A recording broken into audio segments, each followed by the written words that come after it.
సంపాదించుకున్నా, బాగా ఏదో అన్యాయంగా సంపాదించుకున్నా అని చెప్పి అన్నాడట.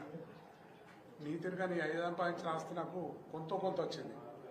నీ అయ్య వకీల్గా బాగా సంపాదించుండొచ్చు, నువ్వు డాక్టర్గా కళ్ళ డాక్టర్గా బాగా సంపాదించుండొచ్చు. నేను కష్టపడి ఒక్కొక్క రూపాయి మీద నా చెమట రక్తం ఉన్నది, నా చెమటతో సంపాదించుకున్నా ఈ స్థాయికి వచ్చిన నేను.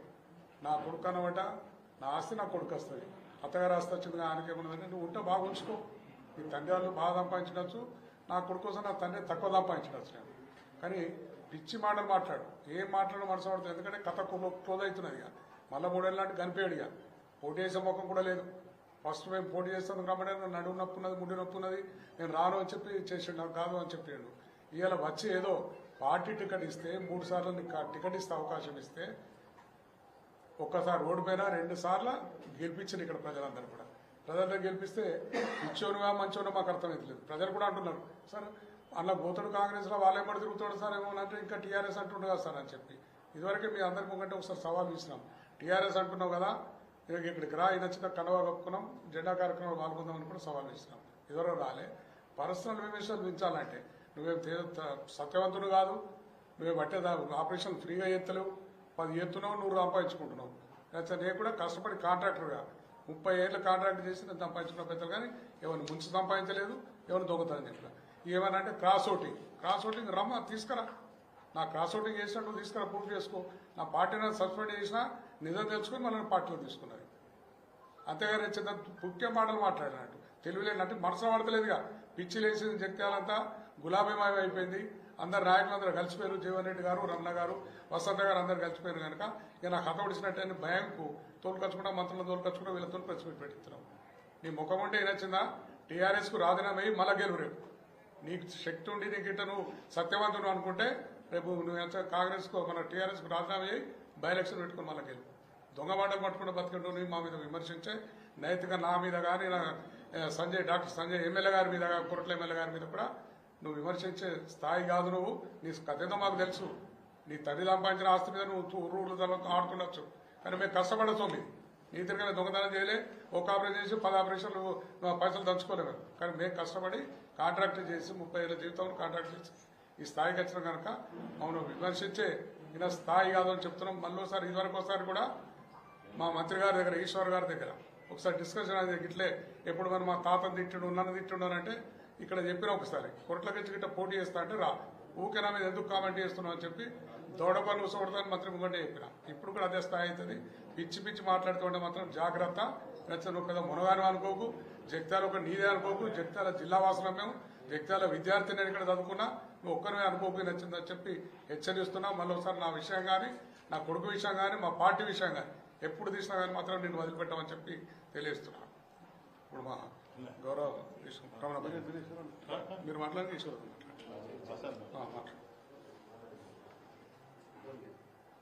మా పాత్రికేయ సోదరులకు, ఎలక్ట్రానిక్ ప్రింట్ మీడియా సోదరులకు నమస్కరిస్తూ, మరి ఈరోజు కేసీఆర్ గారు జైత్యాలకు వస్తున్న సందర్భంగా మరి ప్రతి గ్రామంలో, పట్టణంలో కేసీఆరే కావాలి, రేవంత్ పోవాలి అనే నినాదంతో ఈరోజు రాష్ట్రం మొత్తం కూడా జైత్యాల వైపు చూస్తూ ఉన్నది.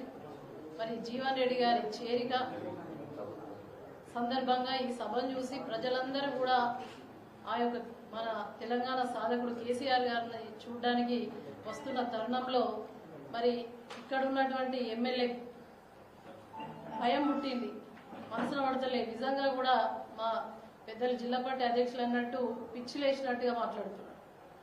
మానసిక వైద్యం దగ్గర చూపించుకోవాలని చెప్పేసి నీకు హితవు పలుకుతా ఉన్నా. ఎందుకనంటే పాత సంఘటనలు, పాత విమర్శలకే ప్రాధాన్యత ఇస్తే ఈ ముఖ్యమంత్రి మాట్లాడే మాటలు, రేవంత్ రెడ్డి మాట్లాడే మాటలు, మరి తెలంగాణ రాష్ట్రాన్ని సాధించినటువంటి నాయకుడిని నీదే జాతి అని మాట్లాడినప్పుడు, మరి నువ్వు టీఆర్ఎస్ పార్టీ నుండి గెలిచి మరి టీఆర్ఎస్ పార్టీ నుండి ఎమ్మెల్యే అని చెప్పుకున్నప్పుడు, నీ సామాజిక వర్గాన్ని తిట్టినప్పుడు నువ్వు పాత సంఘటనల గురించి, పాత విమర్శల గురించి మాట్లాడే అర్హత కానీ హక్కు కానీ నీకు లేదు అన్న విషయాన్ని గుర్తుపెట్టుకో. ఇవాళ మహిళలను ఏ విధంగా కించపరుస్తావో, ఎన్ని అవమానాలకు గురి చేస్తావో కళ్ళకు గట్టినట్టుగా జైత్యాల ప్రజలందరికీ కూడా తెలుసు, అందరికీ తెలిసిపోయింది నువ్వు ఎంత ఇబ్బందులకు గురి చేస్తావు. ఒక పద్మశాలి బిడ్డ అయినటువంటి శ్రావణి ఏడ్చుకుంటా నేను తిట్టుకుంటా వెళ్ళిపోయింది, నువ్వు ఎంత అవమానాలకు గురి చేసినావు అని చెప్పేసి. అయినా అంతకు రెండింతలు, అంతకు 100 రెట్లు నన్ను ఇబ్బంది పెట్టినావు. కానీ ఏ రోజు ఒక ఉద్యమ నాయకునికి భార్యగా మరి ఒక ఎజెండా ఎంచుకున్నాము అంటే దానికి కట్టుబడి ఉండి ఒక జిల్లా పరిషత్ చైర్మన్ పార్టీ నమ్మకం ఇస్తే ప్రజల కోసం సేవ చేయాలని చెప్పేసి 5 సంవత్సరాలు నువ్వు ఎన్ని తిప్పలు పెట్టినా ఎన్ని అవమానాలు చేసిన ఒక మహిళ, నీ బిడ్డ వయసు ఉన్నటువంటి నన్ను చాలా చాలా ఇంకా కూడా నేను మీడియాకి చెప్పలేదు. ఒక పద్మశాలి బిడ్డ, బీసీ బిడ్డ చెప్పింది కానీ నేను చెప్పలేదు. అదే మున్నూరు కాపు బిడ్డ అయినటువంటి ఒక బీసీ బిడ్డను నన్ను అడుగున పార్టీలో కావచ్చు, అఫీషియల్ ప్రోగ్రాంలో కావచ్చు అనగదొక్కాలని చూసినావు. ఇప్పటికీ కూడా నువ్వు కుట్రలు చేస్తా ఉన్నావు, కానీ అవి ఎప్పుడు కూడా సాగవు బిడ్డ. నేను ఉద్యమ పార్టీలో ఉన్న, కేసీఆర్ గారి నాయకత్వంలో ఉన్న ఒక ఉద్యమ నాయకునికి భార్య అయినా నా పంతం కూడా ఒక ఉద్యమ పార్టీలో ఉద్యమ నాయకునికి భార్య ఉండి జడిపి చైర్మన్ చేసినప్పుడు అవన్నీ లక్షణాలు కూడా పుణికి పూచుకొని ప్రజలకు సేవ చేయాలని చెప్పేసి లక్ష్యంతో ముందుకు సాగినాం. నువ్వు ఇవాళ నన్ను తిట్టి పాత సంఘటనలు అవి మాట్లాడితే అసలు కొంచెం కూడా అసలు ఆడబిడ్డగా మాటలు నిన్ను అనలు ఏనాడు కూడా వ్యక్తిగతంగా తిట్టలేమన్నంటే వాళ్ళు తిట్టలే వీళ్ళు తిట్టలే, మేమందరం కూడా ఎప్పుడు కూడా నన్ను అనలేదు. తిడుతుంది అని అంటే నువ్వు పార్టీని బీఫామ్ ఇచ్చింది నీకు 3 సార్లు, ఎమ్మెల్యే గెలవడమే మన జైత్యాల నియోజకవర్గ ప్రజలకు పాపం అయిపోయింది. నువ్వు ఎమ్మెల్యే గెలుచుడు పాపం అయిపోయింది. ఇలా కాలుకు బల్పం కట్టకుండా ఇక్కడ ఉన్నటువంటి నియోజకవర్గ ప్రజల కార్యకర్తలు, టీఆర్ఎస్ కార్యకర్తల కష్టం మీద మరి రక్తాన్ని చెమటగా మలిచి కష్టపడ్డారు. అందరి కష్టం మీద కేసీఆర్ గారు బీఫామ్ ఇస్తే గెలిచిన నువ్వు ఇవాళ పాత సంఘటనలు, జీవన్ రెడ్డి గారు అప్పుడు ఉన్నప్పుడు ఇట్లా జరిగింది అట్లా జరిగింది అనే అర్హత నీకు లేదని చెప్పేసి చెప్తా ఉన్నా. ఎందుకంటే ఇవాళ జైత్యాల్లో నెలకొన్నటువంటి ఈ అనిశ్చితి పరిస్థితులకు బీజం వేసింది నువ్వు. జెండా అంటావు, ఎజెండా ఏది లేకుండా ముఖ్యమంత్రి రేవంత్ రెడ్డి గారి పక్కన కూర్చుండి ఎంజాయ్ చేస్తున్నావు. అసలు ఏజెండా, నీకు ఎజెండా ఏది, నీ జెండా ఏది, నీ జెండా ఏది, ఎజెండా ఏదని చెప్పి జైత్యాల ఎమ్మెల్యేని అడుగుతా ఉన్నా, ప్రశ్నిస్తా ఉన్నా. ఇంకా ఆడబిడ్డగా ఇష్టారీతిన మాట్లాడుతున్నావు. ఇలా జీవన్ రెడ్డి గారితో అంటే ఒక ఆడబిడ్డను పట్టుకొని, నీ బిడ్డ వయసున్న బిడ్డను పట్టుకొని ఇలా ఆనాడు అట్లున్నాడు చెట్టాపట్టలేసుకుని తిరుగుతాడు.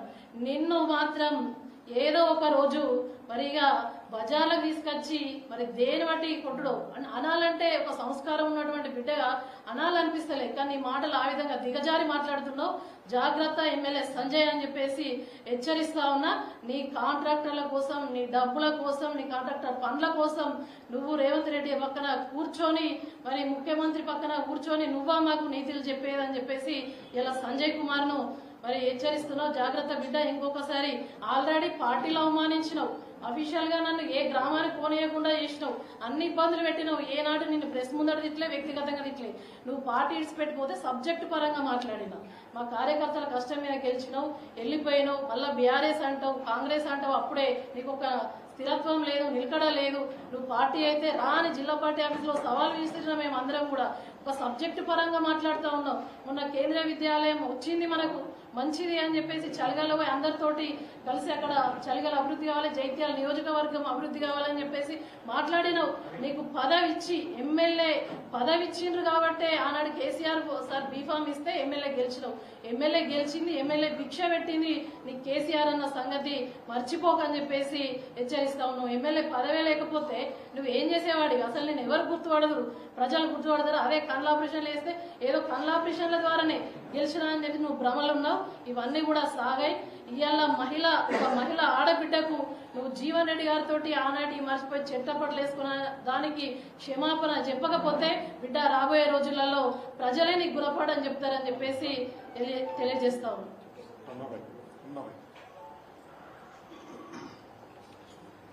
గౌరవ మాజీ మంత్రివర్యులు కొప్పులీశ్వర్ గారు, జిల్లా అధ్యక్షులు గౌరవనీయులు విద్యాసాగర్ గారు, జిల్లా పరిషత్ చైర్పర్సన్ గౌరవనీయులు దావా సంతోష్ సురేష్ గారు, శ్రీకాంత్ రెడ్డి గారు, బాపురెడ్డి గారు, హరిచరణ్ గారు, శ్రీపాల్ రెడ్డి గారు, పాల్గొన్నటువంటి పత్రికా మిత్రులకు, electronic media, print media, social media దానికి నమస్కారాలు. తెలంగాణ రాష్ట్రంలోనే రాజకీయాలలో ఒక చారిత్రకమైనటువంటి రోజుగా 20 ఏప్రిల్ 26 నుంచి జరుగుతుందని చెప్పని మనవి చేస్తున్నా. తెలంగాణ సాధన గురించి గత 20 ఏళ్ల క్రితం పెద్దలు కేసీఆర్ గారు పిరికడమనితో బయలుదేరి ఉన్నటువంటి పదవిని త్యాగం చేసి తెలంగాణ ప్రజలను జాగృతి చేసి భారతరత్న డాక్టర్ బిఆర్ అంబేద్కర్ చెప్పిన విధంగా బోధించు సమీకరించు పోరాడనే సిద్ధాంతంతో తెలంగాణ కోట్లాది మందిని కలుపుకొని ఈ దేశంలోనే ఊహించే విధంగా ఒక పొలిటికల్ చేసి ఏర్పాటు చేసినటువంటి నాయకుడు కేసీఆర్ గారు. ఆ విధంగా వారి యొక్క నేతృత్వంలో తెలంగాణ సాధించుకున్న తర్వాత 10 సంవత్సరాల వారి పరిపాలన చూస్తున్నాం మనందరం కూడా. 1,00,000 కోట్లతో ప్రవేశపెట్టినటువంటి తెలంగాణ బడ్జెట్ దినదినాభివృద్ధి చెంది తెలంగాణ రాష్ట్రానికి సంబంధించినటువంటి నీళ్లు నిధులు నియామకాలు అనేటువంటిది 100కి 100 వాళ్ళు చేయాలనే సత్సంకల్పంతో ఎవరు ఊహించని విధంగా నూతనమైనటువంటి పథకాలు ప్రజలలో ఉన్నటువంటి ఆకాంక్షలను ప్రజల మనోభావాలను అర్థం చేసుకొని రైతాంగానికి యువకులకు మహిళలకు పారిశ్రామిక పరంగా ఐటీ పరంగా మౌలిక సదుపాయాలలో త్రాగునీరే గాని సాగునీరే గాని రహదారులే గాని అటు విద్యలోను వైద్యంలోను విద్యుత్లోను అన్ని రంగాలలో సమగ్రాభివృద్ధిని చేసి తన కేబినెట్ ద్వారా ఒకటిసారి వచ్చినటువంటి ప్రభుత్వాన్ని తిరిగి రెండోసారి వచ్చే విధంగా ఆ నాయకత్వం ముందుకెళ్లింది. ఆ విధంగా ప్రజలు 2 సార్లు ఆదరించడం జరిగింది. 3వసారి జరిగినటువంటి ఎన్నికలలో కాంగ్రెస్ పార్టీ తెలంగాణ ఇచ్చినటువంటి పార్టీగా ముందుకు వచ్చి అనేకమైన డిక్లరేషన్ చేసుకుంటూ డిక్లరేషన్స్ తో పాటు ఆయా వర్గాలకు సంబంధించినటువంటి దాన్ని ఆశల పల్లెకిలో ఊరేగే విధంగా భగవద్గీత పేరు మీద అదేవిధంగా ఖురాన్ అని చెప్పనుకుంటూ బైబిల్ అని చెప్పనుకుంటూ మేనిఫెస్టో ఇవ్వడం జరిగింది. 200 రూపాయల పింఛను 2 వేసినటువంటి నాయకుడు కేసీఆర్ గారు దాన్ని 4,000 చేస్తామని చెప్పని, అంటే ప్రతి పథకాన్ని అన్ని డబ్బులనే విధంగా చేస్తామని చెప్పని కడుపు కట్టుకుని మేము కాంగ్రెస్ పరిపాలిస్తే ఈ సంక్షేమ ఫలాన్ని కూడా అందడం ఖాయమని చెప్పినటువంటి వాళ్ళు కాంగ్రెస్ వాళ్ళు. 6 గ్యారెంటీలు 20 హామీలు ఈ పేరు మీద బయలుదేరితే ఒకటో ప్రభుత్వం వచ్చాక మిన్నగా 2వ ప్రభుత్వాలు వచ్చినాయి. దానికన్నా మిన్నగా వీళ్ళు ఇస్తారేమో అనే భావంతో కాంగ్రెస్ పార్టీకి అధికారం ఇచ్చారు. కానీ బడ్జెట్ లో ఆదాయం పెంచుకోవడం లేదు, అప్పుల ఊపిలో కూరుకుపోతున్నది, ఉన్నటువంటి పథకాలను కూడా రద్దయిపోయినాయి, సంక్షేమ ఫలాలు ఇచ్చేటువంటి పరిస్థితి లేదు. ఆ యొక్క సహచరులైనటువంటి వాళ్ళను కలుపుకోబోయేటువంటి కనీస ఇంగిత జ్ఞానం లేనటువంటి విధంగా మరి రేవంత్ రెడ్డి ప్రభుత్వం నడుస్తున్నది. దాని ఫలితమే ఈ రోజు పెద్దలు అనుభవకులైనటువంటి జీవన్ రెడ్డి గారు కాంగ్రెస్ పార్టీ ఇచ్చినటువంటి హామీలలో ఒక ప్రధాన పాత్ర పోషించినటువంటి వ్యక్తిగా ఒకవైపున ప్రభుత్వ ఫలాలు పేదలకు అందాలా, రైతాంగానికి అందాలా, ఇచ్చిన మాటకు అనుగుణంగా ముందుకెళ్లాలా, దానికి తోడుగా ఏ కార్యకర్త రెక్కల కష్టం మీద కాంగ్రెస్ ప్రభుత్వం వచ్చిందో వాళ్ళను ఆదుకోవాలనేటువంటి బాగున్నటువంటి ఉన్న నాయకునికి అవమానపరిచే విధంగా అవహేళనతో ఎటువంటి గౌరవప్రదమైనటువంటి వాతావరణంలో తనని సమగ్రంగా ఆలోచించిన సమయంలో పెద్దలు కేసీఆర్ గారు వారి సమాన స్కందునిగా వయసులో గాని అనుభవంలో గాని ఒక ముఖ్యమంత్రి పదవి మినాయిస్తే వివిధ స్థాయిలో చేసినటువంటి పనుల ఆధారంగా వారిని ఆహ్వానించడం జరిగింది. మనస్ఫూర్తిగా ఆహ్వానించిన ఆహ్వానాన్ని వారు మన్నించి మీ అందరం కూడా వారిని కలవాలే, కలిస్తే బాగుంటది, ఉత్తర తెలంగాణ అన్యాయం జరుగుతున్నది, గోదావరి జలాలను ఒడిసిపట్టినటువంటి ఆ నాయకుని నాయకత్వంలో కాళేశ్వరం లాంటి అతిపెద్ద భారీ ప్రాజెక్టు జరిగినటువంటి ఎత్తైనటువంటి ఎత్తిపోతల పథకం వాళ్ళు నిరుపయోగంగా ఉంది. కేసీఆర్ గారిని అప్రతిష్ట పాలు చేయాలని చెప్పే ఉద్దేశంతో వారు ఆ విధంగా దాన్ని ఎలాంటి పని చేయకుండా మేడిగడ్డను పూచిగా చూపించి ఇబ్బంది పెడుతున్న సందర్భంలో జీవన్ రెడ్డి గారు గలమెత్తిండ్రు. ఏమైంది నీ తమ్మిడి హెట్టి అని చెప్పని, ఏమైంది నీ మేడిగడ్డ అని చెప్పని.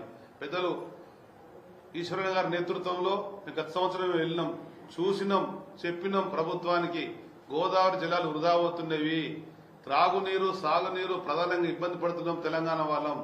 ఈ సంవత్సరం వచ్చేటువంటి వాతావరణ మార్పుల వల్ల కరువు వచ్చే విధంగా వాతావరణం ఉంది కనుక ఆ నీరైనా మనకు ఉపయోగపడుతుండే అంటే కేసీఆర్ గారు జీవన్ రెడ్డి గారి యొక్క కలయిక వల్ల పెద్దలు ఈశ్వరన్న, సాగర్ అన్న, వసంత గారు మేమందరం కలిసి ఇక్కడ ఉండే నాయకత్వం అంతా ఒక అనుభవపడినటువంటి నాయకుడు పార్టీలు తీసుకుంటే బాగుంటుంది అనేటువంటి బాగున్న సమయంలో ఢిల్లీ చుట్టూ తిరిగేటువంటి రేవంత్ రెడ్డి ఇవాళ మళ్లీ గోదావరి తీర ప్రాంతానికి వస్తున్నాడు అని చెప్పంటే ఇది జగిత్యాల ప్రజల యొక్క బీఆర్ఎస్ పార్టీ విజయం అని చెప్పి కూడా మీకు మనం చేస్తున్నా. ఇది మామూలు విషయం కాదు. వృధాగా పోయే జలాలను మళ్లీ మళ్లించేందుకు ప్రభుత్వం దిగిరావడం అనేది ఈ ప్రాంత ప్రజలు, బీఆర్ఎస్ పార్టీ శ్రేణులు, నాయకత్వం అంతా కూడా సహృదయంతో జీవన్ గారు ఆహ్వానిస్తే వీరి కలయిక అనేది రాష్ట్రంలోనే పెనుమార్పులు జరగబోతున్నాయని చెప్పని రాజకీయ సునామీకి రేపు నాంది కావద్దని చెప్పే ఉద్దేశంతోనే రేవంత్ రెడ్డితో సహా ఇక్కడ ఉండే సంజయ్ వరకు కూడా గుండెలలో రైలు పరిగెత్తున్నాయి. కనుక మేము చెప్పేటువంటి ప్రధానంగా పెద్దలు ఈశ్వరన్న, సాగర్ అన్న, వసంత గారు ఈనాడు మాట్లాడుతుంటుంటే నన్ను మాట్లాడమన్నప్పుడు నేను చెప్పిన నా గురించి జీవన్ రెడ్డి గారు అంతకుముందు కూడా నేను తిట్టకపోతుండే, ఆయన్ని పడకపోతుంటే మీరే ఇచ్చినటువంటి సంజయ్ గారిని అందరూ కలిసినట్టుగా గెలిపించినాం. ఆయన కూడా ఇప్పుడు ఒక మాట్లాడలేడు. ఈ సందర్భంలో ఏం మాట్లాడాలన్నా అంటే అనుభవం ఉంది కదా, వచ్చిన మాట్లాడాలని మరన్నందుకు నేను ఇప్పుడు విన్నటువంటి మాట దా వసంత సోదరిమణిని ఏ సంజయ్ అయితే చెట్టా పట్టుకొని తిరుగుతున్న జీవనుడు అన్న మాట నేను వాస్తవంగా నేను వినలేదు. ఒకవేళ ఉన్నట్టయితే 24 గంటల్లోగా నువ్వు జగిత్యాలుండే వసంతతో పాటు మహిళలందరికీ క్షమాపణైపోతే అడుగు అడుగుంటాం సోదర సంజయ్. ఇప్పటి కూడా సోదరునే భావిస్తున్నా. ఎందుకంటే మీ అమ్మ, మా అమ్మ వాళ్ళు క్లాస్మేట్స్, ఫ్రెండ్స్ కనుక 55 స్నేహితులతో ఇవాళ కూడా పగలనితో నేను ఫ్రీగా మాట్లాడినా. ఇది నీ గురించి కాదు, రాజకీయ పునరీకరణ గురించి నువ్వు ఎటువంటి కూడా తప్పుడు మాట్లాడకని చెప్పినా కూడా ఒక సోదరునిగా అయినా నువ్వు ఆ మాట అన్నావని చెప్పంటే మాత్రం నా మనసు బానిపిస్తుంది, నా మీద రోమాలు లిక్కబడుతున్నాయి. ఎట్టి పరిస్థితుల్లో నడుగు బయట పెట్టనీయం. అది నిజమైనట్టయితే వెంటనే పొరపాటు అయినట్టయితే వీడియో తెప్పించుకొని చూసి క్షమాపణ ఎప్పుడైతే మాత్రం ఏ పరిస్థితులను వదిలిపెట్టేది లేదు. అది మా యొక్క రక్తంలోని విషయం. కేసీఆర్ గారు పిరిగడం మనతో బయలుదేరితే 4 కోట్ల ప్రజానికాన్ని విముక్తి కలిగింది. ఒక మా సోదరి మనలకు విముక్తి కల్పించుడు, అలా గౌరవం పెంచుడు మా బాధ్యత. అది ఏ పరిస్థితుల్లో కూడా నువ్వు విడ్రా కావాలి, క్షమాపణ కోరాలి. దానికి రేవంత్ రెడ్డి గారు బాధ్యత వహించేది మనం వేస్తున్నా. ఎందుకంటే వాళ్ళు ముఖ్యమంత్రిగా ఉన్నావు. నీ ప్రభుత్వ ఆదేశం నుంచి, నీ మంత్రి గారి నుంచి ఇవాళ సంజయ్ గారికి ఫోన్ వచ్చింది, నువ్వు ప్రెస్ మీట్ పెట్టు, తిట్టు అని చెప్పని. ఆ పరిస్థితుల్లో ఉన్న సందర్భంలో పొరపాటుగా మాట్లాడినటువంటి మాటలను మీరు విడ్రా పెట్టుకోమని చెప్పాలా, క్షమాపణ కోరాలా. అది తెలుగు మహిళలకు, తెలంగాణ మహిళలకు అవమానంగా భావిస్తూ ఒకవైపున చట్టసభలలో 33% కావాలని మనం కోరుకుంటుంటే, వాళ్ళ యొక్క ఆత్మాభిమానం పెంచాలనుకుంటే వాటిని కించపరిచేటువంటి మాట ఏనాడు కూడా ఏనాడు రాకూడదు. వచ్చినట్టయితే 80% వదిలిపెట్టమని చెప్పే సందర్భం కూడా మనం వేసుకుంటూ నిన్నాక మనం చెప్పినాం. మీ పార్టీ ఎమ్మెల్యే మా ఈశ్వరన్న పుట్టి పెరిగిన ప్రాంతంలో ఉండేటువంటి మకాన్ సింగ్ మీ యొక్క సీఎం రేవంత్ మాట్లాడేటువంటి మాటకు అనుగుణంగా కండలు విన్న వాళ్ళు ఉన్నారని చెప్పానంటే రాజకీయాలలో ప్రజాసేవ చేయాలా, రాజకీయాల్లో నిజాయితీగా ఉండాలా, రాజకీయాలు నిబద్ధతగా ఉండాలా, ఎదిగినా గానీ ఒదిగుండాలనేది ఉంటుంది సంస్కృతి సాంప్రదాయం. ఆ విధంగా కాకుండా ఎగవేసే విధంగా మాట్లాడేటువంటి రేవంత్ రెడ్డికి అనుగుణంగా మాట్లాడే మకాన్ సింగ్ కూడా మాట చెప్పినాం. బిడ్డ వదిలిపెట్టాం. ఈ కరీంనగర్ జిల్లాలో కార్మిక బిడ్డ నాయకత్వంలో గంగుల కమలాకర్, ప్రధానంగా మా యువ నాయకుడు కేటీఆర్ నాయకత్వంలో 10 ఏళ్లు ప్రభుత్వం నడిపించి చూపించినాం. 5 ఏళ్లు నాకు 32 ఏళ్ల అనుభవం ఉంది. అధికారం చూసినా, ప్రతిపక్షం చూసినా, పదవి చూసినా, పదవి లేకుండా ఉన్నాం. ఏనాడు కూడా ప్రజల పక్షాన ఉన్నాం, ప్రజల గొంతుగా ఉన్నాం. ఇక ముందు అటువంటి మాటలు మాట్లాడినా మొన్న చెప్పినట్టుగా బీఆర్ఎస్ పార్టీ సభ్యుని మీద చెప్పిన మా సోదరి మన మీద మాటలు మాత్రం ఏ పరిస్థితులలో వదిలిపెట్టాం. వెంటనే మీ ప్రభుత్వం మీకు క్షమాపణ డిమాండ్ చేస్తూ జగిత్యాల ప్రాంతంలో ఉండేటువంటి సోదరి మనందరికీ, బీఆర్ఎస్ పార్టీ కుటుంబ సభ్యులకు, బీఆర్ఎస్ పార్టీ సభ్యులందరూ కూడా రేపు మనందరం స్వచ్ఛందంగా వెళ్లి మన అధినాయకుడు చూసి, అధినాయకుని మాటలు విని తిరిగి మళ్లీ కేసీఆర్ గారు ముఖ్యమంత్రి కావాలి, తెలంగాణ సమగ్ర అభివృద్ధి జరగాలి, తెలంగాణ సామాజిక న్యాయంతో ముందుకెళ్లాలా, అన్ని రంగాల్లో అందరికీ సమాన అవకాశం రాని విధంగా కూడా కొంత సమయం ఎక్కువ తీసుకున్నా. ఎందుకంటే మరి అన్న ఈశ్వరన్న చెప్పింది కనుక నేను 2 వాక్యాలు మాట్లాడతా అనుకున్నా. కానీ ఆ సందర్భంగా మరి 4 ముచ్చట్లు ఎక్కువ మాట్లాడినా కనుక అనేది భవిష్యత్తు చెప్పని మనస్ఫూర్తిగా కోరుకుంటూ పెద్దలు ఈశ్వరన్న గారు మాటలని చెప్పి కోరుతుంది. చూపిందాం.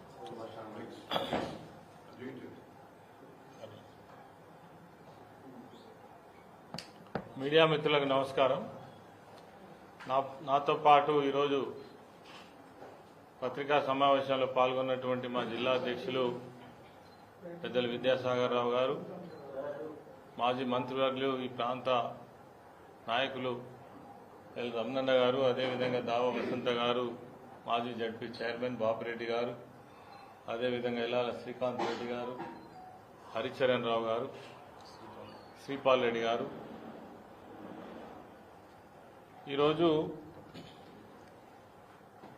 నిన్న మొన్న చూస్తుంటే కాంగ్రెస్ పార్టీ నాయకుల హడావుడి చూస్తుంటే ఆశ్చర్యం అనిపిస్తూ ఉంది. పెట్టేదేమో మా బీఆర్ఎస్ పార్టీ సభ, వచ్చేదేమో బీఆర్ఎస్ పార్టీ మా అధినాయకుడు కేసీఆర్ గారు. మీకేమో ఏదో అంటారు చూడు, ఊళ్ళో పెళ్లికి కుక్కల హడావుడి అన్నట్టుగా ఉన్నది. మీకేమారటం? మొన్నొక్క ప్రెస్ మీటు, ఇయ్యల్లొక్క ప్రెస్ మీటు, నిన్నొక్క ప్రెస్ మీటు. ఇది ఏం సభ? ఎందుకు పెడుతున్న సభ? జీవన్ రెడ్డి గారి చేరిక కోసమా, లేదంటే కేసీఆర్ సభనా? మీకు అర్థమైతలేదా ఏ సభనో? ఒక్క మాటలో చెప్పాలంటే మీ పునాదులు కలుగుతున్నాయి, కదులుతున్నాయి అని అర్థమవుతుంది. మీ అడావుడు చూస్తుంటే మీకు అక్కడి నుంచి ఆదేశాలు ముఖ్యమంత్రి నుంచి వస్తున్నాయంటేనే మీకు ఇక్కడ పుట్టగతులు లేకుండా పోతున్నాయి అని అర్థమవుతా ఉంది. అదేవిధంగా ఇలా కేసీఆర్ గారి సభ అనౌన్స్ కాగానే ముఖ్యమంత్రికి ముచ్చెమటలు పుడుతున్నాయి. ఎందుకంటే సంవత్సర కాలం నుంచి ఎన్డీఏ రిపోర్ట్ ఇచ్చి మేడిగడ్డను రిపేర్ చేయమని ఆదేశాలు ఇచ్చినప్పటికీ కూడా దాన్ని పట్టించుకోనటువంటి ముఖ్యమంత్రి ఇలా హడావుడిగా ఇదే 20వ తారీఖు నాడు ఈ ఉత్తర తెలంగాణలో జగిత్యాల పట్టణంలో కేసీఆర్ గారి సభ పెద్ద మొత్తంలో జరగబోతుంది కాబట్టి దానికి కౌంటర్గా నేనేదో అక్కడ పోయి చేయబోతున్నటువంటి ఉద్దేశంతో ఎలా మేడిగడ్డకు ప్రోగ్రాం పెట్టుకున్నారు. నిజంగా కూడా ఇది కేసీఆర్ దెబ్బ కాదా? రేపు 20వ తారీఖు రైతు బంధు రిలీజ్ చేస్తున్నామని ఇలా ప్రకటన వచ్చింది. ఇది కేసీఆర్ దెబ్బ కాదా? వణుకు పుడతలేదా మీకు? మీదికి కూడా డాంబికాలు మాట్లాడుతున్నారు తప్ప మీరేందో మీకు అర్థమవుతుంది. ప్రజల్లో మీ పరిస్థితి ఏందో మీకు అర్థమవుతుంది. అదేవిధంగా ఇలా మా ఈ జిల్లా మంత్రిగా ఉన్నటువంటి లక్ష్మణ్ కుమార్, ఆయన తెలిసి మాట్లాడుతుండా తెలియక మాట్లాడుతుండా పిచ్చి పిచ్చిగానైతే మాట్లాడతాడు. ఎందుకు మాట్లాడతాడంటే ఆయనకి ఇలా పదవిని కాపాడుకోవడం అవసరం. ముఖ్యమంత్రి ఆదేశాలు పాటించకపోతే నా ఉన్న పదవికే ఎసరొస్తుందనేటువంటి ఉద్దేశంతో అతిగా మాట్లాడే ప్రయత్నం చేస్తున్నాడు. అయ్యా లక్ష్మణ్ కుమార్ గారు, నేను అడుగుతున్నా, నీ అడ్రస్ ఎక్కడా? ఇలా జీవన్ రెడ్డి గారి మీద చాలా ఎక్కువ మాట్లాడుతున్నావు కదా. జీవన్ రెడ్డి గారే లేకపోతే నీ భవిష్యత్ ఎక్కడనో ఒక్కసారి చెప్తావా ఈ జగిత్యాల ప్రజలకు, ధర్మపురి ప్రజలకు? 2018లో నీ అడ్రస్ ఎక్కడా? 2023లో నీ గెలుపు ఎక్కడిది? నేనే ఓడిపోయినా కావచ్చు, కానీ జీవన్ రెడ్డి గారి యొక్క సహకారం లేకుండా నీకు అసలు బీఫామ్ ఎక్కడిది? ఆయన ఏమన్నాడు ఆ రోజు పెద్ద మనిషి? లక్ష్మణ్ కుమార్ను గెలిపించుకునే బాధ్యత నాది. ఆ రోజు అధిష్టాన వర్గం 5 సార్లు ఓడిపోయిన వాళ్లకు టిక్కెట్లు ఇవ్వమని ఏఐసిసిలో తీర్మానం చేసినప్పటికీ కూడా బాధ్యత వహించి పంపితే నా బీఫామ్, లక్ష్మణ్ కుమార్ బీఫామ్ కలిపి పంపండి, లేకపోతే నా బీఫామ్ వద్దని చెప్పినటువంటి నాయకుడు జీవన్ రెడ్డి గారు. అది కదా నువ్వు ఇలా మర్చిపోయి జీవన్ రెడ్డి గారు నాకేం చేసిండ్రు, నేను ఎవరి వల్ల గెలవలే, ముఖ్యమంత్రి గారి దయ వల్ల నాకు బీఫామ్ ఇస్తే చాలా పేదవాడిని నేను గెలిచిన, ఆయన ఇల్లమ్మి మాకు పైసలు ఇచ్చిందని ఇలా మాయమాటలు మాట్లాడుతున్నావు కదా. జీవన్ రెడ్డి గారి యొక్క ప్రభావం ఈ ప్రాంతంలో చొప్పదండి కావచ్చు, ధర్మపురి కావచ్చు, జగిత్యాల కావచ్చు, జిల్లాలో అనేక ప్రాంతాలలో ఉన్నమాట వాస్తవం. ఒక రకంగా చెప్పాలంటే ఆ రోజు కూడా మాకు బాధ కలిగించేటువంటి విషయాలు జీవన్ రెడ్డి గారి నాయకత్వంలో జరిగినాయి. కానీ మేము ఒప్పుకుంటాం అవి. ఆయన ఆ పార్టీలో ఉన్నాడు కాబట్టి ఆ పార్టీ నాయకత్వాన్ని, పార్టీని కాపాడే బాధ్యతతోటి ఆయన వ్యవహరించింది. ఇలా లక్ష్మణ్ కుమార్ నువ్వు మాట్లాడుతుంటే ప్రజలు నవ్వుతుండ్రా? మరి ముఖ్యంగా ధర్మపురి ప్రజలైతే నవ్వుకుంటున్నారు. జీవన్ రెడ్డి గారు మాకేం చేశారంటే, జీవన్ రెడ్డి గారు నీ చెయ్యి ఇచ్చి పెడితే నువ్వు అడ్రస్ లేని మనిషి ఈ ప్రాంతంలో, ఆ విషయం నీకు గుర్తుండాలి. అదేవిధంగా నీ గెలిపెట్లయిందో తెలియదా? ఇలా బాగా పెద్ద పెద్ద మాటలు మాట్లాడుతున్నావు. నా మీద 4 సార్లు ఓడిపోయినావు, అది వరకు ఒకసారి ఓడిపోయినావు. మొన్నటిసారి ప్రజలందరికీ ఏ ఊరికి పోయినా అడిగినా చెప్తారు, పెద్ద గడ్డం పెంచుకొని అంగి దింపుకొని ఈసారి ఓటేయకపోతే విషం దాగి చస్తా, మీ కంచంలో ఒక ముద్ద పెట్టుంది అని బతిలాడి కాలు పట్టుకుంటే కదా నేను గెలిపించిర్రు. ఇలా నా మీద కూడా చాలా పెద్ద పెద్ద మాటలు మాట్లాడుతున్నావు. దొంగే దొంగ అని ఒరినట్టున్నది నీ కథ. 2.5 సంవత్సరాలు అయింది, నియోజకవర్గంలో ఏకాన పైసలు వేయలేదు, తట్టడి మట్టి పోయలేదు, ఎక్కడి పనులు అక్కడనే ఉన్నాయి. ఇంకా కొప్పుల ఈశ్వర్ ఏం చేసిండు 10 సంవత్సరాలని మాట్లాడుతున్నావు. లక్ష్మణ్ కుమార్ ఖబర్దార్, నేను చెప్తున్నా నీకు, నా వెంట నువ్వు కోరుకో. ధర్మపురి నియోజకవర్గంలో ఏదన్నా ఒక గ్రామం వస్తావా? దమ్మున్నదా? ధైర్యం ఉన్నదా? నీకు జ్ఞానం బుద్ధి ఉంటే, ప్రజలకు సంబంధించినటువంటి విషయాలలో పట్టింపు ఉంటే, నిజంగా ప్రజాప్రతినిధిగా ఆలోచిస్తే, ఇంకా మాతా శిశు ఆసుపత్రి 2.5 ఏళ్ళ ఇది ప్రారంభం చేసినాం కదా, సేవలు ఎందుకు ఇప్పటి వరకు ప్రారంభం కాలే చెప్తావా? సమాధానం ఉన్నదా అనేదారా? ధర్మపురి జగిత్యాల నియోజకవర్గానికి సంబంధించినటువంటి 30,000 ఎకరాలకు నీళ్లు వచ్చేటువంటి రోళ్లవాగు ప్రాజెక్టు 136 కోట్లతోటి నిర్మాణం చేసినాం. పని పూర్తి అయిపోయింది. షట్టర్లు పెట్టడానికి చేతనైతలేదు. నువ్వు మంత్రివా? నీకు పని చేయడం చేతనైతుందా? మేము ఇదివరకు పోయి నిరసన కూడా చెప్పొచ్చినాం. ఇక నువ్వు మాకు నీతులు చెప్పబడుతుంది. కొప్పుల ఈశ్వర్ ఏం చేసిండు, కొప్పుల ఈశ్వర్ ఏం చేసిండో ధర్మపురి నియోజకవర్గ ప్రజలకు తెలుసు, ఊరూరుకు తెలుసు. ధర్మపురి పట్టణాన్ని పట్టించుకున్నావా? దగ్గర 200 కోట్ల నిధులు వాపసు పోతుంటే కళ్ళల్లో వెళ్లి చూసినావు తప్ప వాటిని ఆపినవా? పోయిన నిధులకు బదులుగా తెచ్చినవా? ఒక అగ్రికల్చర్ బీఎస్సీ అగ్రికల్చర్ కాలేజ్ తీసుకొస్తే దాన్ని వాపసు చేస్తావా? పోతుంటే చూస్తావా?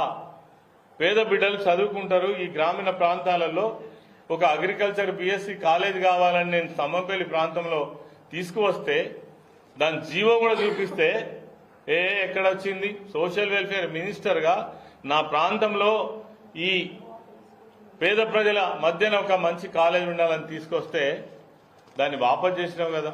ఇక నువ్వు కూడా మాట్లాడితే ఏం మాట్లాడాలి మేము? అదేవిధంగా బీఆర్ఎస్ పార్టీ అట అవినీతి డబ్బులతోటి ఈ యొక్క మీటింగ్ నిర్వహిస్తున్నారట. అవినీతి గురించి లక్ష్మణ్ కుమార్ మాట్లాడితే మేము నవ్వుకోవాల్సి వస్తుంది. 30 సంవత్సరాల చరిత్ర కలిగిన కొప్పుల ఈశ్వర్ ఇప్పటికీ ఏ ఒక్క మనిషి అయినా, ఏ పార్టీ మనిషి అయినా చిన్న ఆరోపణ కూడా ఎదుర్కోలే. మేము 2.5 ఏళ్ళు కాలే దండుకుంటున్నావు. అసలు నువ్వు ఉన్నదే పైసలు సంపాదించుకోవడానికి. నువ్వు రోజువారీ కార్యక్రమమే డబ్బుల కోసం. ఇది అందరికీ తెలుసు. ఇక నువ్వు మాకు నీతులు చెప్తున్నావు. కాళేశ్వరం ప్రాజెక్టులో సంపాదించిన పైసలతోట ఈ మీటింగ్ పెడుతున్నమాట. మీ ప్రభుత్వం అవినీతి ప్రభుత్వం. ఎన్ని కుంభకోణాలు మీరు వచ్చిన కాంచెల్లి. హైదరాబాద్లో హిల్ట్ పేరు మీద దగ్గర 9,000 ఎకరాల హిల్ట్ భూములు 5 లక్షల కోట్లకు సంబంధించినటువంటి మీ ముఖ్యమంత్రి కదా అవినీతి పరుడు. అదేవిధంగా కోడిగుడ్లను నువ్వు రాగానే మంత్రి కాగానే 5 రూపాయలు ఉన్నటువంటి 7.5 రూపాయలు చేసి 600 కోట్ల స్కామ్ కు పాల్పడ్డది నువ్వు కదా అవినీతి పరుడివి. నేను కూడా 10 ఏళ్ళు మంత్రిగా ఉన్నా, 5 ఏళ్ళు మంత్రిగా ఉన్నా. ఒక ఆరోపణ చూపిస్తావా? ఇయ్యాల కూడా నీ మీద ఈడీలో ఎంక్వైరీలో ఉన్నది. ఎన్నటికైనా అది బయటకు వస్తుంది, గుర్తుపెట్టుకో లక్ష్మణ్ కుమార్. సింగరేణి నిన్నగాక మొన్న మీరు సైట్ విజిట్ సర్టిఫికెట్ అని పెట్టి స్వయంగా ముఖ్యమంత్రి బావమరిదికే 1000 కోట్లు కట్టబెట్టేటువంటి సింగరేణి టెండర్లలో కదా అవినీతి మీది. ఎక్కడ చూసినా అవినీతిమయంతో పనిచేస్తున్నటువంటి ప్రభుత్వం మీది.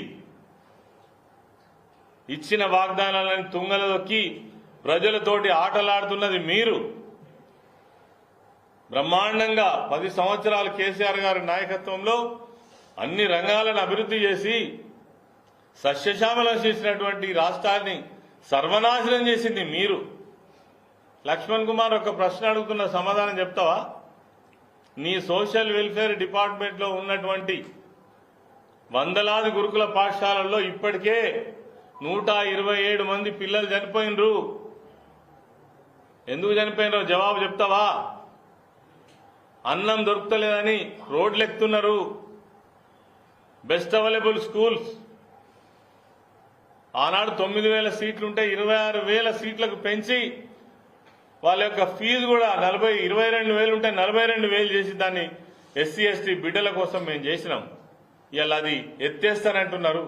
నువ్వు పోయి బట్టి విక్రమార్క కాళ్ళ ఎల్ల పడుతున్నావు కదా, అది పోతే నా ముక్కు మిండనున్నాడు ధర్మపురిలో నన్ను చంపుతాడు, ఆయన తెస్తే నేను బొడగొట్టిలో అయితానని బతిలాడుకునేది నిజం కాదా?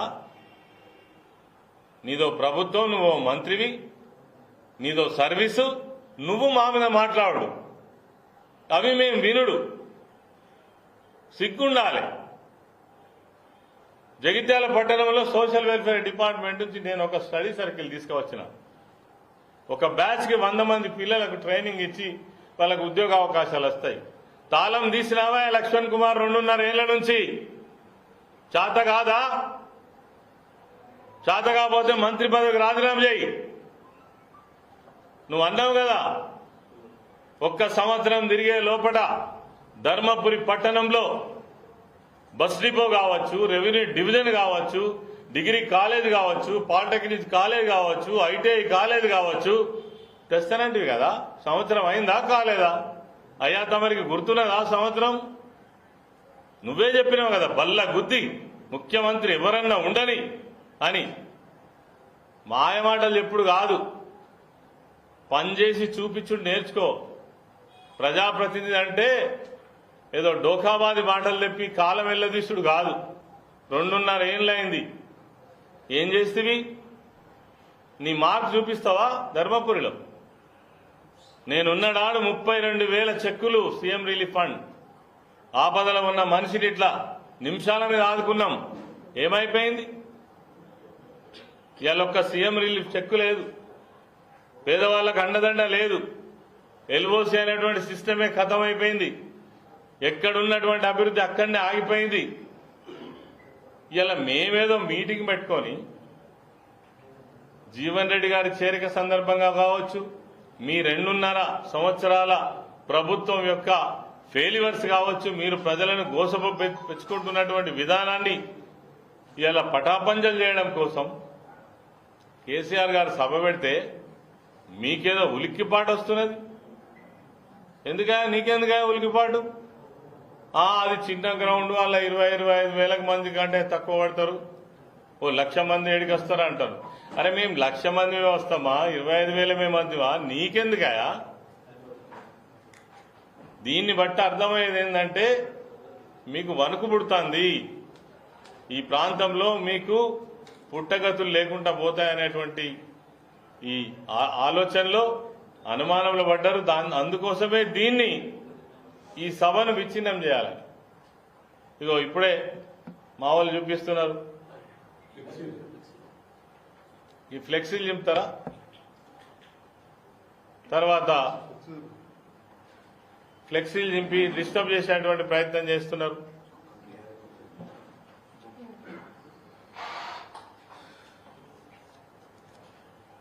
ఈ ఫ్లెక్సీ చింపి డిస్టర్బ్ చేసే ప్రయత్నం చేస్తున్నారు.